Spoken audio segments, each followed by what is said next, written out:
Hello student, आज मैं आप लोगों को फंडामेंटल राइट्स के बारे में बताऊंगी।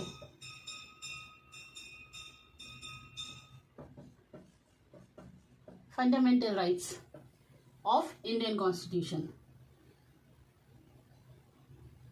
जो कि पार्ट 3 में डिफाइन किया गया है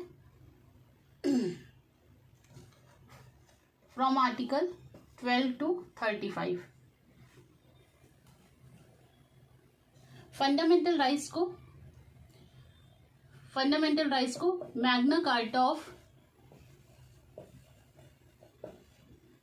कार्टा ऑफ इंडिया भी कहते हैं। Magna Carta means charter, laws. Nobody is above the rule. Okay, fundamental rights जो है वो हमने यूएसए से इंस्पायर होके हमने कॉन्स्टिट्यूशन में, अपने इंडियन कॉन्स्टिट्यूशन में ऐड किया है। लेकिन हमारा फंडामेंटल राइट्स जो है वो काफी एलेबोरेट है, पूरे वर्ल्ड के किसी भी कंट्री से ज्यादा एलेबोरेट है, इवन यूएसए से भी ज्यादा अच्छे तरीके से डिफाइन किया गया है। दूसरी चीज,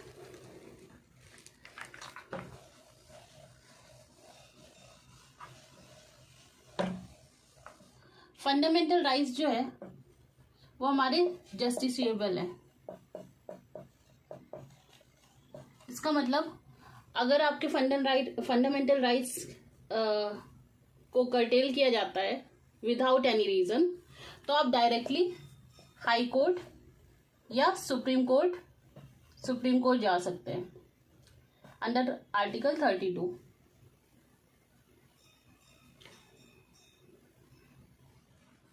बाकी ये जस्टिसेबल है। इसका नोटेशन जो है ये निगेटिव है। निगेटिव कहाँ पे? जहाँ पे स्टेट का इंटरफेरेंस हो जाता है, और पॉजिटिव कहाँ पे? जहाँ पे हमको प्रिविलेज दी जाती है।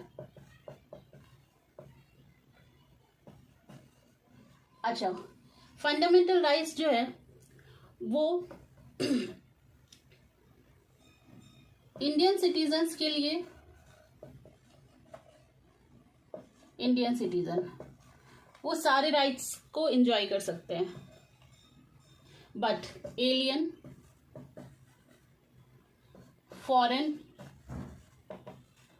पर्सनल, इन सबको सारे राइट्स इनको फंडामेंटल राइट्स के अंदर प्रोवाइड नहीं होते हैं।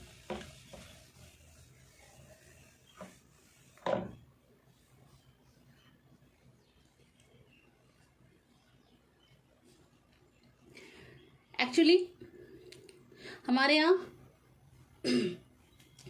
फंडामेंटल राइट्स को हमने 6 कैटेगरी में डिवाइड किया है, 6 कैटेगरी, बट ओरिजिनली ये 7 थे।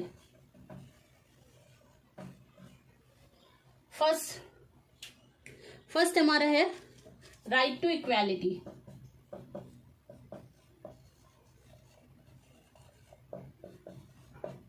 (14 to 18). Second, right to freedom, that is 19 to 22. Third one is right against exploitation.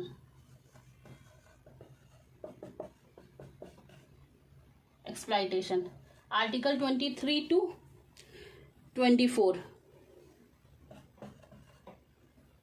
Article 4, right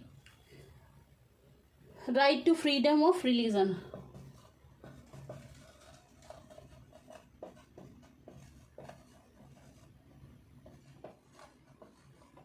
Article 25 to Article 28.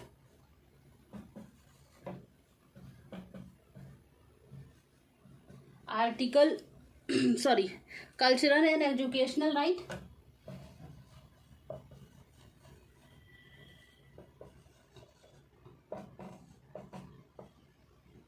Article 29 to 30।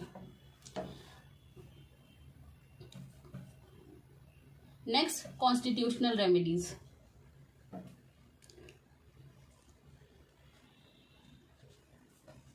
Constitutional remedies article 32। ये 7 right to जो था, right to property